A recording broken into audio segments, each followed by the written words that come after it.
산업통상부, 중소벤처기업부, 지식재산처 이 3부처의 업무보고를 하게 됩니다. 많이 긴장돼요? 그냥 있는 대로 얘기하면 됩니다. 우선 산업부 이번 한미통상협상 과정에서 애 많이 썼어요. 제가 우리 산업부 장관이 민간에서 와서 그런지 어쨌든 새로운 마인드로 정말 새로운 아이디어도 많이 되고 아주 열정적으로 일해 주시는 것 같아요. 뭐 중소기업보다 마찬가지입니다. 최초에 기도했던 대로 또 기대했던 바대로 민간의 역량이 공직사회에 상당히 큰 활력을 불러오는 것 같습니다. 특히 산업 분야는 특히 그래야 된다는 생각을 하죠. 다들 있었고요. 지식재산처도 이번에 새롭게 처로 승격했는데 과거에 통계청을 바꾼 것이기도 하지만 거기에 이제 지식재산관리, 통계청이 아니죠. 특허청을 이제 지식재산관리 전반의 업무로 확장했습니다. 오늘도 제가 한두 가지 좀 미리 말씀을 좀 드리는데 뭐 그렇게 긴장하거나 그럴 거 없어요. 한 가지 중요한 거는 우리가 이제 술자리에 담소를 나누는 거하고 또 여의도를 중심으로 정치적 갈등 속에서 대응하는 거하고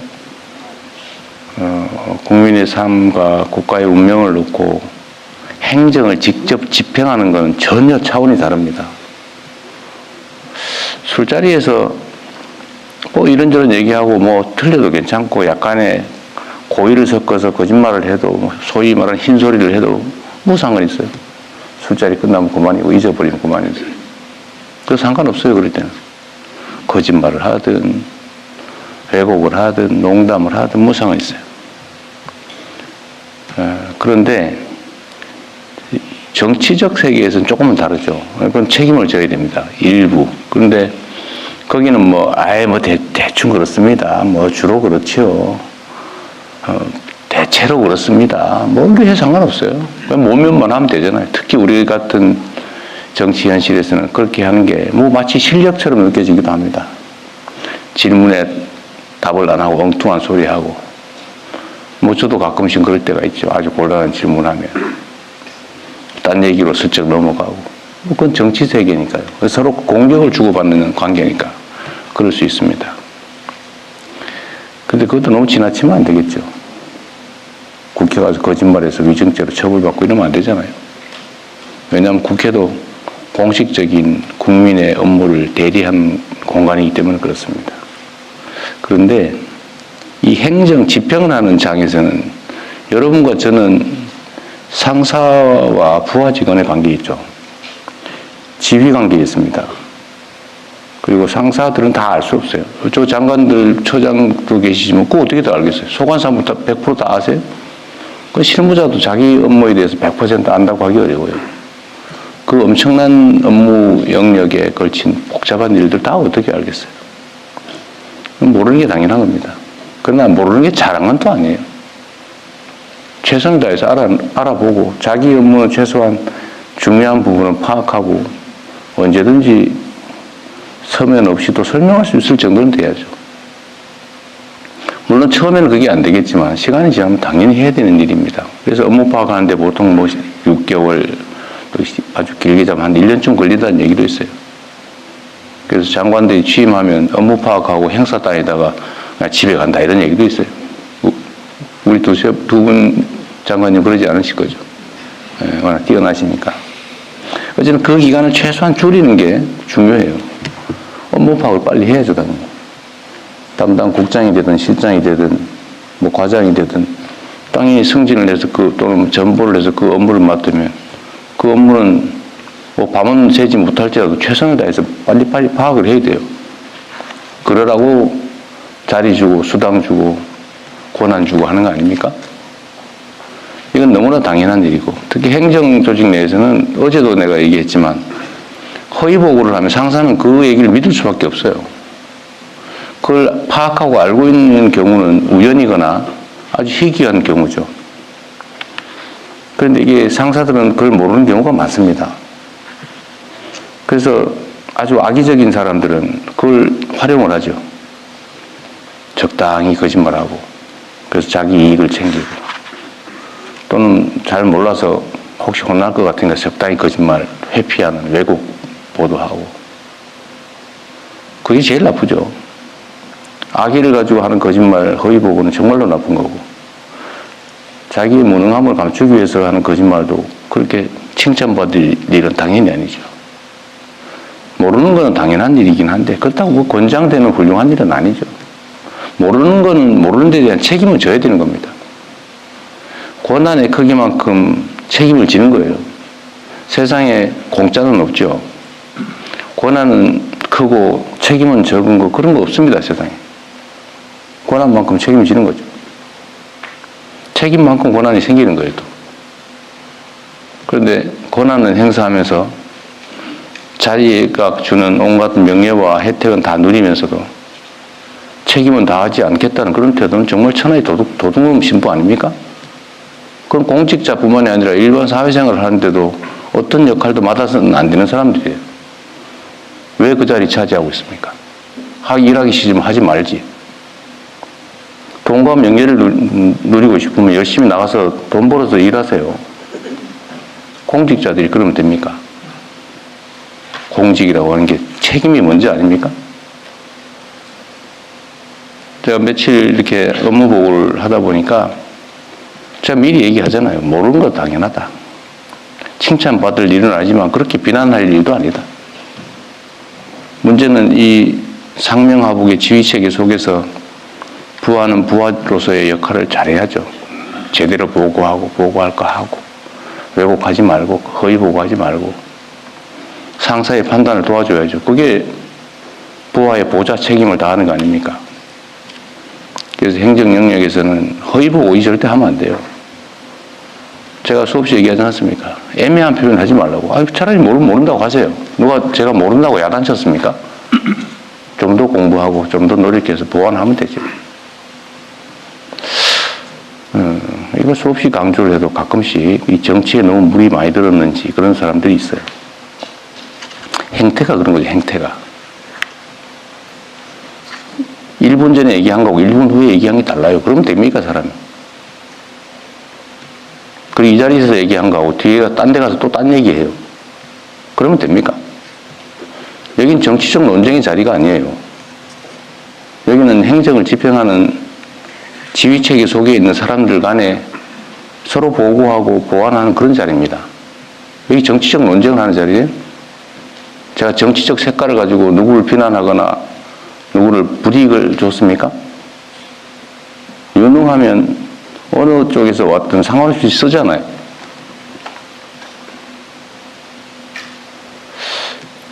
어쨌든 이것도 하나의 풍토의 문제죠. 특정 개인이 문제라고 하기는 어렵습니다. 그러나 분명한 것은 행정과 정치는 명확하게 구분된다. 이 자리는 행정을 하는 자리다. 그리고 여기는 지휘하고 명령하고 따르는 행정 영역이다. 정치적 논쟁의 자리가 아닙니다. 왜 그걸 그렇게 악용을 해요?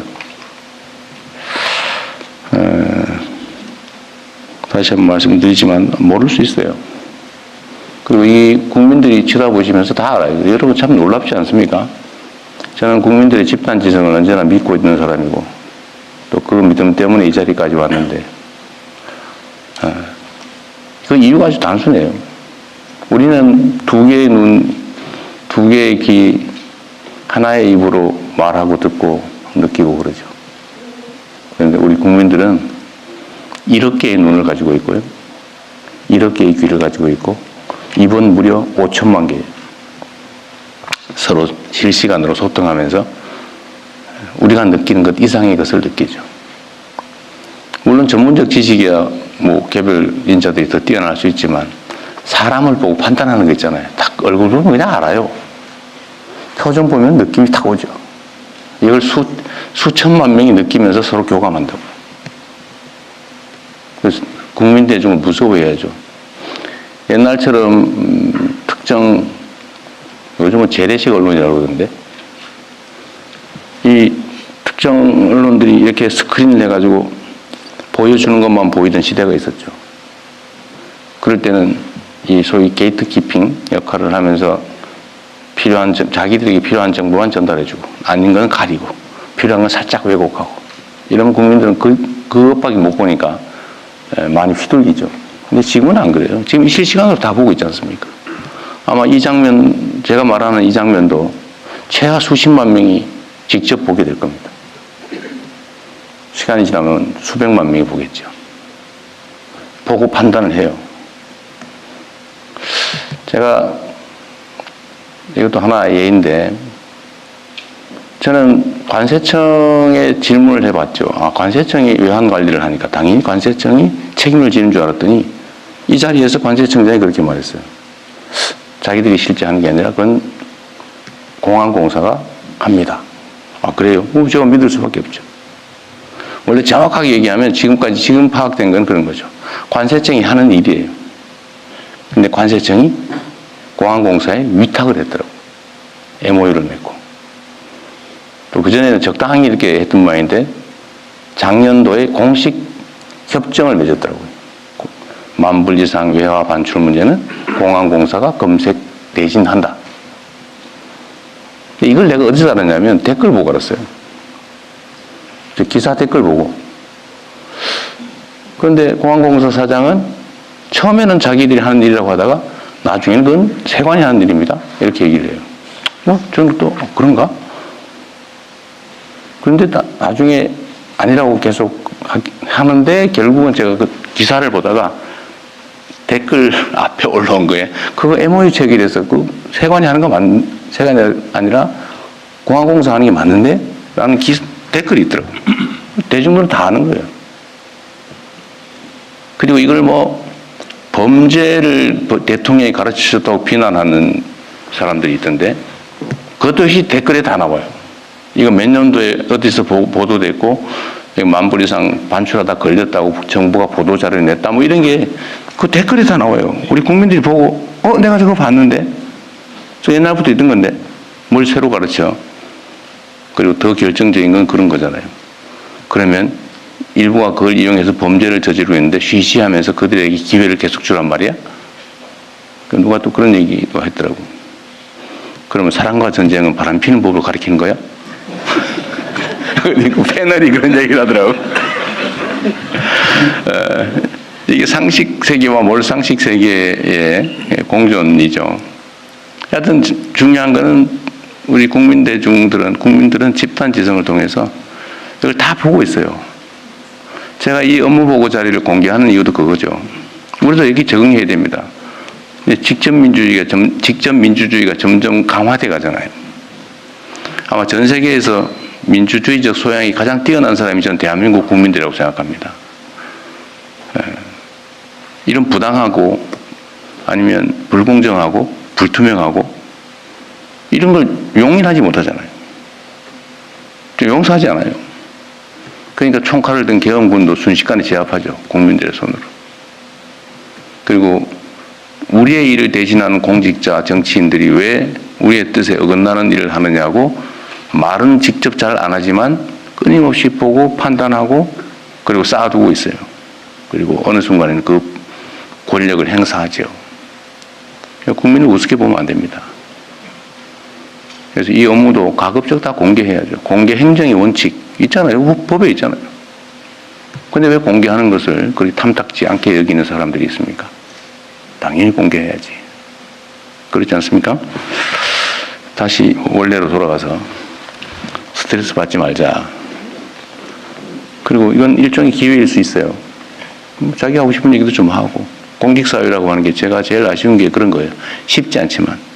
말하라면 절대 안 해요. 근데 여기 의외로 말을 하는 분들이 꽤 있더라고요. 그거 되게 좋은 일이죠. 이게 상명하복이 워낙 익숙하다 보니까 무슨 회의 때 되면 절대 말을 안 하는 게 무슨 미덕처럼 그렇게 돼 있던데 그렇지 않았으면 좋겠어요. 상사들은 담당자보다는 훨씬 몰라요, 원래. 자유롭게 얘기해야죠. 그리고 좋은 제안이 있으면 또 하고. 그리고 마지막으로 하여튼 우리 여러분의 손에 대한민국의 운명이 달려 있습니다. 지금은 또 특히 그런 시기죠.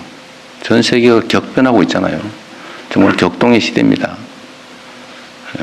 그리고 그 사회를 이끌어가는 건 결국은 뭐 돈을 버는 거, 기술 개발하는 건 기업들이 하겠지만, 그러나 방향을 정하고 그들이 행동할 수 있는 틀을 만들고 그들을 이끌어가는 것은 여전히 공직자들이에요. 그 중에서 그 행정공무원들이죠.